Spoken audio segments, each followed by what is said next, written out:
I die when Helena Bonham Carter was like, my fat boys. I love my fat boys. Like, that killed me. I'll do it. Hello everyone, and welcome back to our series Best Motion Picture 2010. I'm Maddie. And I'm Anna. And today we're going to be doing a special bonus episode of the series. Today we're going to be talking about movies that were huge at the box office, that were not nominated for Best Picture, but have once again clearly had a lasting effect over pop culture and culture, and how Best Motion Picture snubbery and buffoonery. These movies we are all selected together because they are like franchise movies or started something with a franchise or a cinematic universe, if you will. And those movies are Iron Man 2, Alice in Wonderland, and Harry Potter and the Deathly Hallows Part 1.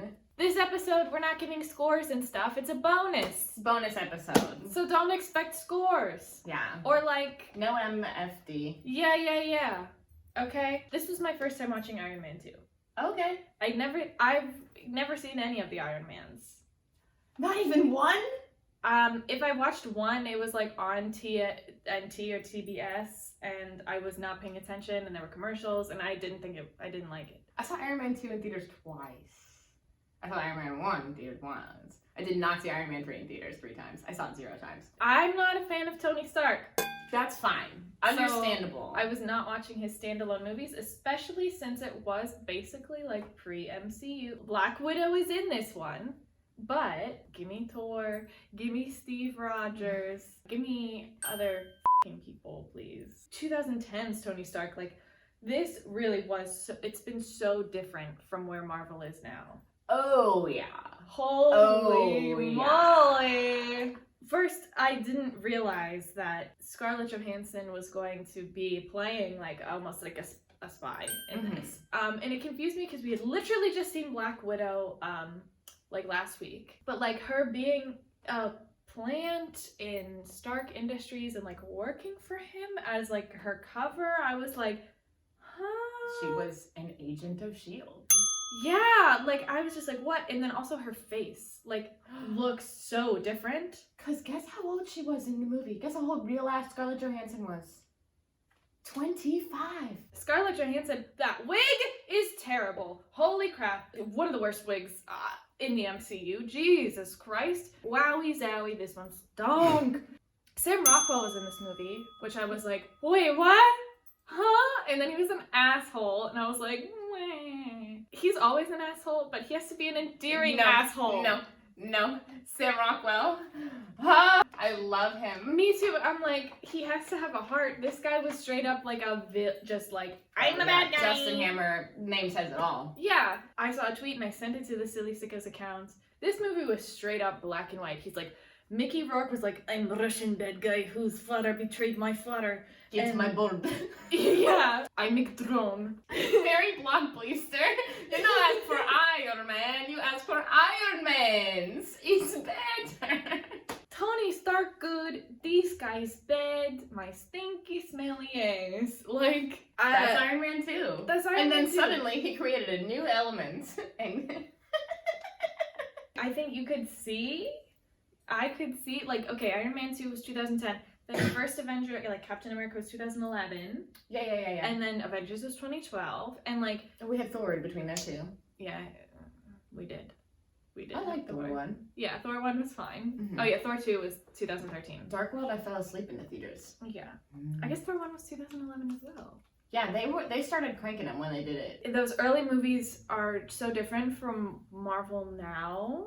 Yeah. But I'm so much more enjoy Marvel now. Like, again, I'm gonna compare to Black Widow because it's the most recent release. There was so much more nuance, so much more heart, so much more complex just storytelling as well. Whereas like it was Tony Stark is a snarky asshole and he's dying and he only cares about himself, which is Tony Stark. Black Widow, it was like family dynamic, brainwashing, women, feminism, understanding their own identity, being a spade woman. There was so much going on. Yeah. So many more moving parts. very interesting. I can see how and why it really did spawn and kick off the rest of the MCU and everything else. Alice in Wonderland. I saw that in theaters, and I remember thinking how I thought her costumes were like so ugly, but now I'm like, dumb teenager, those are so good. Like, Yeah. with the loops and the sashes, when she's in the curtain dress, like the Red Queen.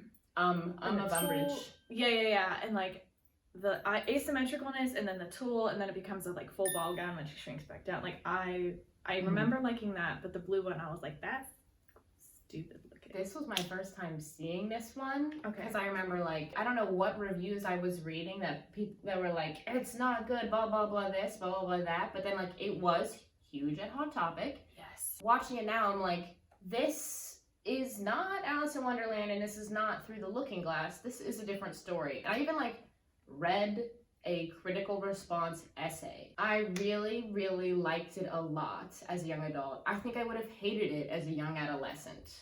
I remember not liking this super much. Like, even a little kid, I was gonna go see it. It was f***ing everywhere in Hot Topic. Watching it now, I was like, I didn't like not pick up on the themes of like making your own choices and foraging like your own life. As a young adult, she's 19. I think when I was 15 watching this, I was just like, yeah, those people are all stupid. Or I might have picked up on the like, oh, there's like those two white twins, and then I don't know how else to describe, like some Tumblr psychology, like how they're like the Rugrats, Angelica's actually dead or whatever, or they're all dead and she's projecting them. And the knave was very their sister, Wizard her of Oz brother-in-law. moment. Yes, I picked up on that when I was 15, and I was like, yeah, symbolism or something. Something I really liked about this, not to like overtly praise Tim Burton. This was like, I'd say, not necessarily a stereotypical Tim Burton movie. What I will say is what I liked about this, that I was like, what an interesting avenue for him to explore was body morphia. Like the way that he changed people's body, like the way that like Crispin Glover was stretched the whole movie. This was very Tim Burton's Batman Returns, Tim Burton's take on this tale, this story, this universe. Yeah. And I quite enjoyed it. I enjoyed it much more than when I saw it in theaters. I also think it was, since it was a Disney movie, and it was one of the first, if not the first live action Disney movies, it was better than I remembered it, because I could see the better filmmaking now. Finally, Deathly Hallows Part 2. To part one. Oh yeah, Madi. So this movie was the reason that I dyed my hair red for the first time. To like cosplay as Ginny Weasley at the midnight premiere at Carmike Cinemas. Wait, I'm trying to remember. Is that the one we ended up both going to the same movie theater for the midnight premiere of Deathly Hallows Part 1 in costume? And here's those pictures. Too cute. This movie. Guess who cried the whole film? I cried the whole movie. Yes. Not in a Toy Story 3, crying the whole film. I reread the Harry Potter series every 2 years. And now, as an adult, I'm like, they're 14, they're 16, he's 17. He's a child who because he's a little baby, doesn't like realize he's like has so many actual mother-father figures. I like cry so much thinking about Molly and Arthur, like, because they really do love Harry just as he's their own son. Watching them all try to be adults on their own, and the way that in this movie, so different from the book, they showcase that some other type of love between Harry and Hermione. Not in a romantic way, and Ron doesn't understand that, and it hurts. But holy f***, it hurt me so much. The scene of Harry being like, we gotta have something, and they danced, and I just... That made me so angry when I watched it the first time in theaters. Oh yeah. I was so pissed because I had finished... as a kid, I was like, this is bullshit, and I hated it. Yeah. I just finished reading the book for the first time, like 2 weeks before it came out. So everything was super fresh. So I was like, all right, not absolutely everything's gonna be in here, but what they put in, I was like, what the When this came out when we were like 15, so like, I still thought of like Harry and Hermione as older than me, when it's like, they weren't really as fictional characters. They had more life experience than we did, obviously. But now like, I don't know. I view everyone under the age of 19 as a child to me. Daniel was not 17 when they shot and like filmed this or whatever. He was They were like 22. Yeah. 22. So, and I knew that then, and I feel like I still know that now, that like, yeah, they're too old. Like, Harry had a beard or whatever. Yeah. Watching this movie, and I was like, damn, Rupert Grint is tall. I looked up how tall he is. He's barely 5'10". I was gonna That's say, he's how only short. 5'9". That's how short Daniel Radcliffe is. He's a tiny man. He's shorter. He and Robert Downey Jr. are the same height. What if, plot twist of the century, Mia Wasikowska is also 5'6"? It was the second to last film of the like Harry Potter saga. But what happened a few years later was Fantastic Beasts. Warner Brothers said, we will stop making Harry Potter movies when you pry them from our cold dead hands. So, in 2010, each of these big hitters was unavoidable for pop culture. 100%. They were everywhere. They were in Hot Topic. Iron Man 2 made $625 million grossing worldwide. Deathly Hallows Part 1 made $975 million. Guess how much Alice in Wonderland made? $1 billion? Yes. You know what's cooler than $1 billion? $1 billion. Wowee zowie. Which I didn't expect that one to be the one with the most money. I really would have thought the one with its own special theme park, not the ones featured in other theme parks. And as we kind of touched on so far, these movies still, as we move forward through these past 10 years, spurred on their own bigger waves in their studios and in this industry and in their franchises. Iron Man 2, like, began the phase 1 of the MCU, which lasted from this point to this point. Even in that little, like, chunk. Early MCU. Yeah. Like, and they were all different, but they were all the same. And I'm just, like I said before, very happy with the MCU that we have now, that there are much better movies. And I feel like, and I've definitely been a person to say that, like, oh, I'm sick of superhero movies. I don't like superhero movies, blah, blah, blah. I would definitely be on that train and screaming that if they were all like Iron Man 2. Oh, yeah. But they have become something else, like Ragnarok. And then the expansion into, like, the Disney Plus series, like, Loki, so good.